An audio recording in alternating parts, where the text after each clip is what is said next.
Hello friends, आज हम chapter 1 अपनी संख्याओं की जानकारी की प्रश्नावली 1.2 का 10th 11th और 12th क्वेश्चन सोल्व करेंगे। तो 10th क्वेश्चन क्या है, दवाइयों को बक्सों में भरा गया है और ऐसे प्रत्येक बक्स का भार 4 किलो 500 ग्राम है। दवाइयाँ हैं, उन्हें क्या किया गया है, बक्सों में भरा गया है। ठीक है, और प्रत्येक बक्स का भार कितना है, 4 किलो 500 ग्राम है। एक वैन में जो 800 किलोग्राम से अधिक भार नहीं ले जा सकती, ऐसे कितने बक्से लादे जा सकते हैं। और एक वैन है जो सिर्फ 800 किलोग्राम तक के भार को ही ले जा सकते हैं, इससे ज़्यादा नहीं। उस वैन में जो है ऐसे कितने बक्से, मतलब दवाइयों वाले ऐसे कितने बक्से जो है लादे जा सकते हैं, हमें ये बताना है। तो पहले एक बक्स का भार देख लीजिए। एक बक्से का भार बराबर 4 किलो 500 ग्राम। तो एक बक्से का भार क्या है, 4 किलो 500 ग्राम।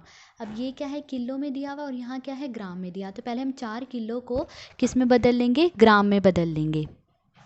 अब 1 किलो में कितने ग्राम होते हैं, 1 किलो में 1000 ग्राम होते हैं। कितने, 1 किलो में 1000 ग्राम होते हैं। अब हमें क्या करना है, 4 किलो को ग्राम में बदलना है। तो 4 किलो को हम जब ग्राम में बदलेंगे, 4 क्या है, ज़्यादा है, ज़्यादा के लिए हम क्या करेंगे, गुणा कर देंगे। हम 4 को 1000 से गुणा कर देंगे तो हमारे पास क्या आ जाएगा, 4000 ग्राम। तो जब हमने 4 किलो को ग्राम में बदला तो कितना आया हमारे पास, 4000 ग्राम आया। तो 4 किलो, हम 4 को क्या करेंगे, 1000 से गुणा कर देंगे, फिर जमा 500 ग्राम। अब 4 को 1000 से गुणा करा, कितना आया, 4000 जमा 500, कितना हो गया, 4500 ग्राम। यही लिख लीजिए, 4500 ग्राम। ठीक है, 4500 ग्राम क्या हो गया, एक बक्से का भार हो गया। ठीक है, अब उसके बाद वैन क्या है, वैन में कितने आ सकते हैं, 800 किलोग्राम से अधिक भार नहीं आ सकता। तो वैन की क्षमता कितनी हो गई, 800 किलोग्राम।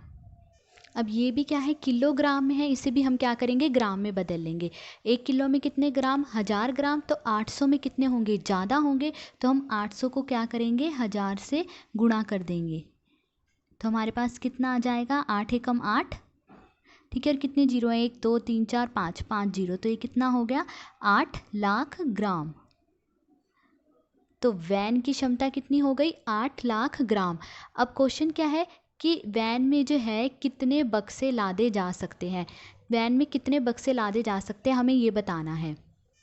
तो वैन में जितने बक्से लादे जा सकते हैं, हम क्या करेंगे, 8 लाख को जो है 4500 से भाग दे देंगे। 8 लाख क्या है, वैन की क्षमता।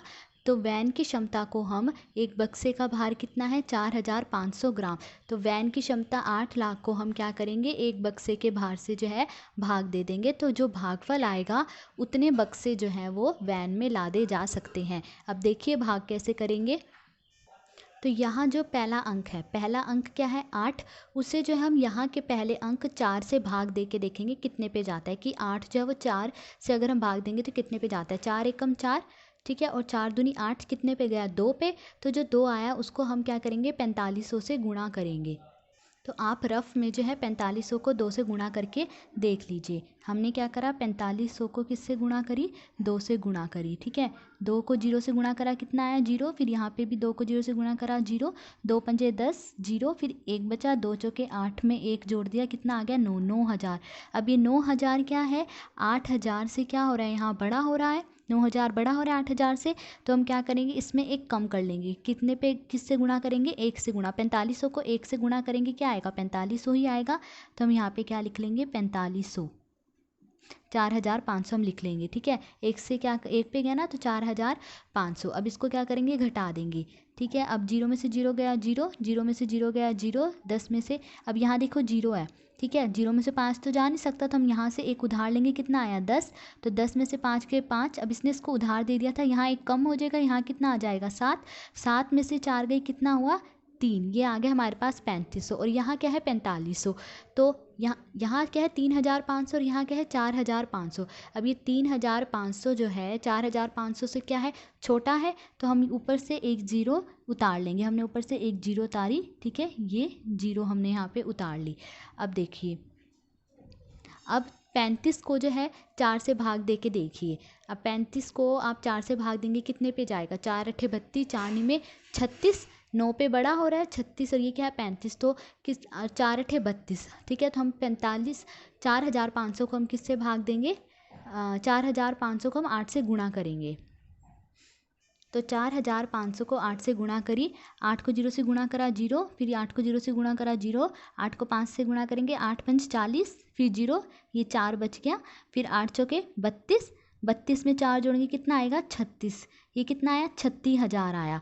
अब यहाँ क्या है 35,000, ये क्या है 36,000, तो 36,000 तो बड़ा हो रहा है 35,000 से, तो हम इसमें एक कम कर लेंगे। अब हम एक कम क्या है 7 से जो है 4500 को गुणा करेंगे। 4500 को अब आप 7 से गुणा करके देखिए, ठीक है। 4500 को क्या करेंगे आप 7 से गुणा कीजिए, 7 को 0 से गुणा करा 0, 7 को 0 से गुणा करा 0, 7 को 5 से 7 पंच 35, 5 3 अलग से लिख लो, 7 चौके 28, 28 में 3 जोड़ेंगे कितना आएगा 31 आएगा।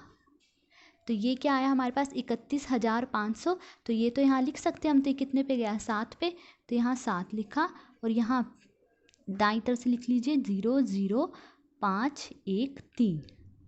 अब इसे घटा दीजिए, 0 में से 0 गए कितना है 0, 0 में से 0 गए 0, यहाँ क्या है 0, 0 में से तो 5 जाएगा नहीं, तो 7 से 1 उधार लिया कितना आया 10, 10 में से 5 गए 5, यहाँ 1 कम हो जाएगा इसने इसको उधार दिया 4 रह जाएगा, 4 में से 1 गए 3 और यहाँ 3 में से 3 गए 0 हो जाएगा, ठीक है। अब ये क्या आ गया हमारे पास 3,500। अब 3,500 क्या है छोटा है 4,500 से, तो फिर हम ऊपर से एक और 0 है ना, भी एक और 0 जो है उधार लेंगे, मतलब नीचे उतार लेंगे एक और 0, ठीक है। हमने एक और 0 अब नीचे उतार ली। अब फिर देखिए 35 को 4 से भाग दे के देखिए कितने पे जाएगा, 4 अठे 32, ठीक है, 4 नी में 36, 9 पे हमने जब गुणा करा था तो मतलब 4 नी में 36 तो बड़ा हो रहा है, ठीक है, 36 तो बड़ा हो रहा है 35 से, तो फिर हमने क्या करा था एक कम करके हमने 8 से गुणा करी थी, जब 8 से गुणा करी तो कितना आया 36,000 आया। अब ये 36,000 भी जो 8 से गुणा करके बड़ा हो रहा था, तो हमने एक कम करके किससे गुणा करी 7 से, 7 से गुणा करी तो कितना आया 31,500 आया, ठीक है। तो अब 7 पे ही, तो ये भी कितने पे जाएगा 7 पे जाएगा, तो हमने यहाँ लिख लिया 7, तो 31,500। अब इसे भी घटा दीजिए, 0 में से 0 गए 0, 0 में से 0 गए 0, यहाँ 0, 0 में से तो 5 जाएगा नहीं, 7 1 उधार लिया, 10 में से 5 गए 5, ठीक है, और यहाँ एक कम हो जाएगा 4, 4 में से 1 गए 3, तो ये हमारा क्या आ गया शेष। तो अब तो कुछ है नहीं ना नीचे, वहाँ से हम जो उतार के फिर आगे इसे सोल्व करें, अब तो कोई जीरोज़ नहीं है, सारे हमने प्रयोग कर लिया है। तो अब यहाँ हमारा भागफल क्या आ गया 177। तो कितने बक्से लादे जा सकते हैं उस वैन में, 177 बक्से जो हैं वो लादे जा सकते हैं। तो हमारा आंसर क्या हो गया 177 बक्से जो हैं वो लादे जा सकते हैं, ठीक है। अब ये जो हमने काम करा आप इसे रफ में करके देख लीजिएगा। अब हम अपने 11वें क्वेश्चन की तरफ चलते हैं। तो क्या है क्वेश्चन, एक स्कूल और किसी विद्यार्थी के घर के बीच की दूरी 1 किलोमीटर 875 मीटर है। एक विद्यार्थी है, उसके स्कूल और घर के बीच की दूरी क्या है 1 किलोमीटर 875 मीटर है। प्रत्येक दिन यह दूरी 2 बार तय की जाती है। यह जो दूरी है ये कितनी बार तय की जा रही है 2 बार। कैसे देखो, जैसे उन्होंने क्या कहा है स्कूल और घर के बीच की दूरी, ये स्कूल है, ठीक है, ये घर है, स्कूल और घर के बीच की दूरी उन्होंने कितनी कही है 1 किलोमीटर 875 मीटर है। अब वो कह रहा है यह दूरी जो है 2 बार तय की जाती है। 2 बार कैसे, एक बार तो वो घर से स्कूल गया, ठीक है, एक बार वो दूरी हो गई, फिर उसके बाद जब छुट्टी हुई तो वो स्कूल से घर भी आया, तो दूसरी दूरी वो हो गई। तो एक दिन में कितनी बार तय की जा रही है दूरी, 2 बार तय की जा रही है, एक बार घर से स्कूल और एक बार जब छुट्टी हुई तो स्कूल से घर। यह दूरी जो है कौन सी 1 किलोमीटर 875 मीटर जो है तय की जाती है। तो अब क्वेश्चन क्या है कि 6 दिन में उस विद्यार्थी द्वारा तय की गई कुल दूरी ज्ञात कीजिए। तो 6 दिन में जो है उस विद्यार्थी ने कुल कितनी दूरी तय की है हमें ये बताना है, ठीक है। तो पहले देखिए स्कूल और घर के बीच की दूरी, तो स्कूल और घर के बीच की दूरी 1 किलोमीटर 875 मीटर। अब ये किलोमीटर में और ये किस में है मीटर में, तो हम किलोमीटर को किस में बदल लेंगे मीटर में बदल लेंगे।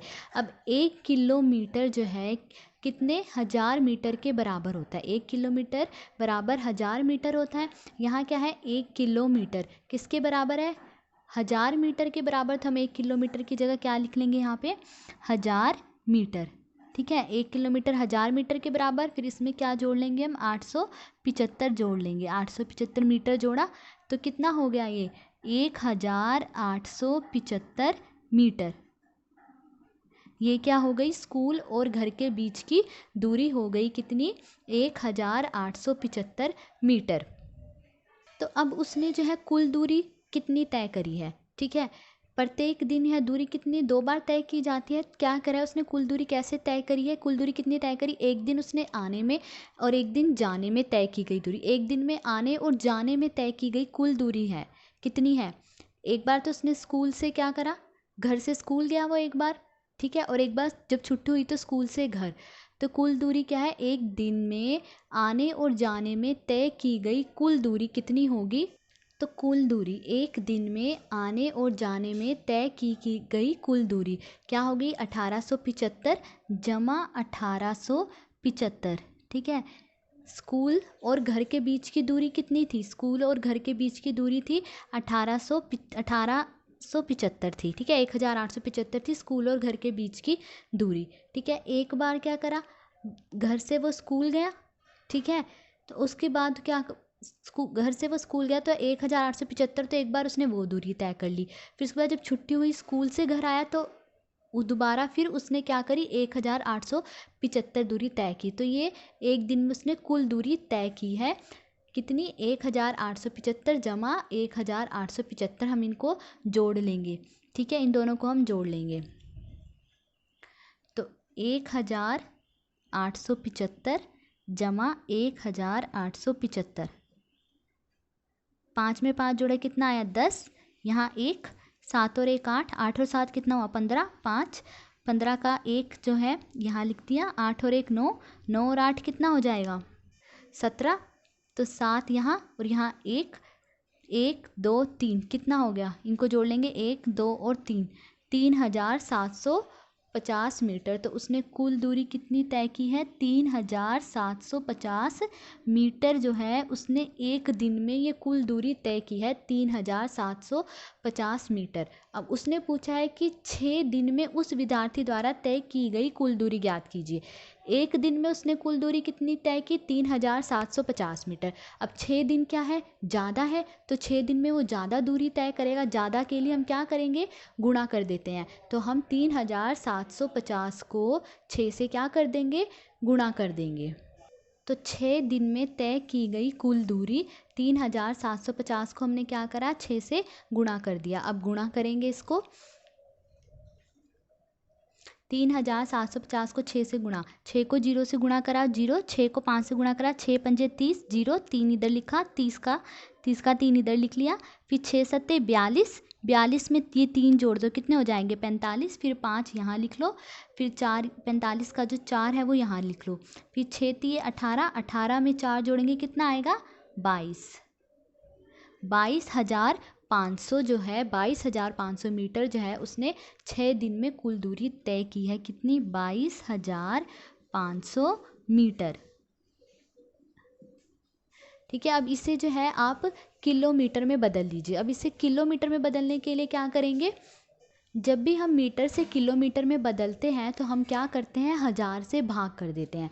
अब ये क्या है 22,500 मीटर, तो हम इसे क्या करेंगे 1000 से भाग कर देंगे। अब 22,500 मीटर है, ये 22,500 मीटर को हमने 1000 से क्या कर देना है, भाग कर देना है।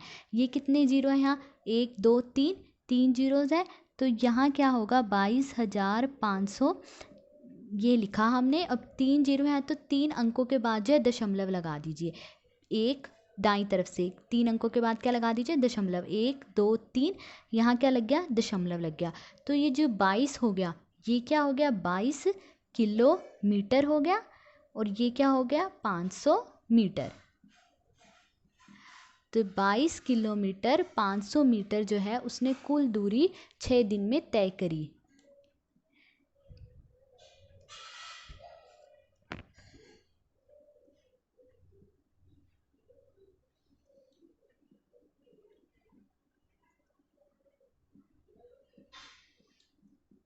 और ये हमारा आंसर हो गया कि 6 दिन में उसने कुल दूरी जो है इतनी तय करी। अब 12वां क्वेश्चन है, एक बर्तन में 4 लीटर 500 मिलीलीटर दही है, एक बर्तन है, उसमें कितना है 4 लीटर 500 मिलीलीटर जो है दही है।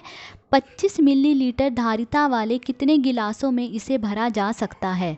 25 मिलीलीटर धारिता वाले मतलब कि एक गिलास में जो है 25 मिलीलीटर जो है वो आ सकता है। तो 25 मिलीलीटर वाले कितने गिलासों में जो है यह दही जो है वो भरा जा सकता है, हमें ये बताना है। तो कुल दही कितना है 4 लीटर 500 मिलीलीटर। अब ये किस में है लीटर में और ये किस में है मिलीलीटर में है। तो पहले हम लीटर को जो है मिलीलीटर में बदल देंगे। 1 लीटर में कितने मिलीलीटर होते हैं? पहले तो ये देखो 1 लीटर में जो है 1000 मिलीलीटर होते हैं। 1 लीटर में कितने 1000 मिलीलीटर होते हैं। अब हमें क्या करना है 4 लीटर को बदलना है मिलीलीटर में। तो 4 लीटर में कितने होंगे? 4 क्या है ज़्यादा है, ज़्यादा के लिए हम क्या करते हैं गुणा। तो हम 4 को जो है 1000 से क्या कर देंगे गुणा कर देंगे। तो 4 लीटर है यहाँ, हम 4 को क्या कर देंगे 1000 से गुणा कर देंगे। फिर इसमें 500 मिलीलीटर ये जोड़ देंगे। तो 4 को 1000 से गुणा करा कितना आया 4000 जमा 500। तो कितना हो गया 4500 मिलीलीटर। ये हमारे पास जो है कुल दही हो गया। 4500 मिलीलीटर कुल दही हो गया। अब एक गिलास की धारिता कितनी है? उसमें लिखा है ना 25 मिलीलीटर धारिता वाले कितने गिलास। तो मतलब एक गिलास की धारिता, एक गिलास में कितना आ सकता है 25 मिलीलीटर। तो एक गिलास की धारिता कितनी है 25 मिलीलीटर। ये तो मिलीलीटर में है तो इसे तो हम चेंज नहीं करेंगे, ठीक है। तो एक गिलास की धारिता 25 मिलीलीटर। अब पूछा है कि कितने गिलासों में इसे जो है भरा जा सकता है, इस दही को कितने गिलासों में भरा जा सकता है। तो जितने गिलासों में इसे भरा जा सकता है, हम क्या करेंगे कुल दही जो है 4500, उसको हम एक गिलास की धारिता क्या है 25 मिलीलीटर, इससे जो है भाग कर देंगे। 4500 को हम भाग दे देंगे किससे 25 से। तो जो भागफल आ जाए, जो भागफल करके आएगी संख्या 180, जो भागफल करके आएगी संख्या उसे हम क्या कहेंगे वो गिलासों की संख्या होगी। तो अब देखिए ये क्या है पहला अंक यहाँ क्या है 4 और यहाँ क्या है पहला अंक 2। तो आप इस पहले अंक 4 को जो है 2 से भाग करके देखिए कितने पे जाएगा। 2 एकम 2, 2 दूनी 4, कितने पे जा रहा है 2 पे। तो उस 2 को आप क्या कीजिए 25 से गुणा कर दीजिए। तो हम 25 को क्या करेंगे 2 से गुणा करके देखेंगे। 2 पंजे 10, 0, 10 में से 10 का एक यहाँ रख लिया। 2 दूनी 4, 4 में एक जुड़ा कितना आया 50 आया, ठीक है। 25 दूनी 50। अब ये 50 क्या है देखिए बड़ा हो रहा है 45 से, ठीक है बड़ा हो रहा है ना ये 50। तो हम एक कम कर लेंगे, 2 में जो है हम एक कम कर लेंगे, कितना आ जाएगा 1, ठीक है। 2 में एक कम करेंगे तो 1। तो 25 को अब 1 से गुणा करके देखिए कितना आएगा 25 एकम 25, तो 1 पे जा रहा है ये, तो 1 पे चले जाएगा ये 25 एकम 25। अब इसे घटा दीजिए, 5 में से 5 गए 0, 4 में से 2 गए 2, कितना आया 20। अब ये 20 क्या है छोटा हो रहा है 25 से, तो ऊपर से हम क्या करेंगे एक 0 नीचे उतार लेंगे। कितना आ गया ये 0 हमने नीचे उतार लिया, क्या बन गया अब 200। अब आप क्या कीजिए इस 20 को जो है 20 ले लीजिए। इस 20 को जो है आप 2 से भाग करके देखिए कितने पे जाएगा। 2 धाया 20, 2 धाया 20 होता है ना, तो कितने पे गया 10 पे गया। तो 25 को आप क्या करेंगे अब 10 से गुणा करके देखेंगे। तो 25 को हम क्या करेंगे 10 से गुणा कर लेंगे। 0 को 5 से गुणा करा 0, 0 को 2 से गुणा करा 0, नीचे क्या जाएगा काटा। 1 को 5 से गुणा करा 5, 1 को 2 से गुणा करा 2, तो 0, फिर 0 में 5 जोड़े 5 और 2 का 2, कितना आया ये आया 250 आया, ठीक है। अब 250 क्या है 200 से बड़ा हो रहा है, तो ये तो इसके नीचे नहीं लिख सकते ना हम। तो हम क्या करेंगे एक कम कर लेंगे। ये क्या है 10, इसमें एक कम कर लेंगे 9। तो 25 को अब किससे गुणा करके देखेंगे हम 25 को 9 से। हम 25 को 9 से गुणा कर लेंगे। 9 पंजे 45, 5, ठीक है 4 इधर लिखा। 9 दूनी 18, 18 में 4 जोड़े कितना आया 2, 22 आ गया, ठीक है। 18 में 4 जोड़े 22, ये क्या आ गया 225 आ गया। अब 225 भी क्या है 200 से बड़ा है, तो ये 9 पे भी नहीं जाएगा। तो अब आप एक और कम कर लीजिए कितना 8। अब 25 को 8 से गुणा करके देखिए। तो 25 को हम क्या करेंगे 8 से गुणा कर देंगे, ठीक है। 8 पंजे 40, 0, 4, 8 दूनी 16, 16 में 4 जोड़ेंगे कितना आ गया 20, ये क्या आ गया 200, और यहाँ भी क्या है 200, तो कितने पे चला गया 8 पे चला गया। तो 25 को हम, तो 25 जो है कितने, ये 2 से कितने पर आया 8 पे, को 8 पे 25 को जब मैंने 8 से गुणा करा तो 25 अट्ठे कितना हो गया 200। ठीक है, ये तो कट गया सारा ही, तो ये काटा। अब ऊपर एक जीरो रह गई थी ना, ये जीरो हमने उतारी, तो ये जीरो यहाँ आ जाएगी। कितना आया हमारे पास भागफल 180। तो ये जो है हमारे पास गिलासों की संख्या आ गई कि एक कितने, उन्होंने पूछा था ना कि जितने गिलासों में, कितने गिलासों में हम इसे भर सकते हैं। तो ये जो भागफल आया 180, ये क्या हो गई गिलासों की संख्या हो गई। तो जितने गिलासों में भरा जा सकता है, तो आंसर हो गया 180 गिलास में जो है ये दही भरा जा सकता है। तो आज हमने 10th 11th और 12th क्वेश्चन जो है सोल्व करा। अगर आपको समझ आया हो और वीडियो अच्छी लगी हो तो please like share and subscribe. Thank you.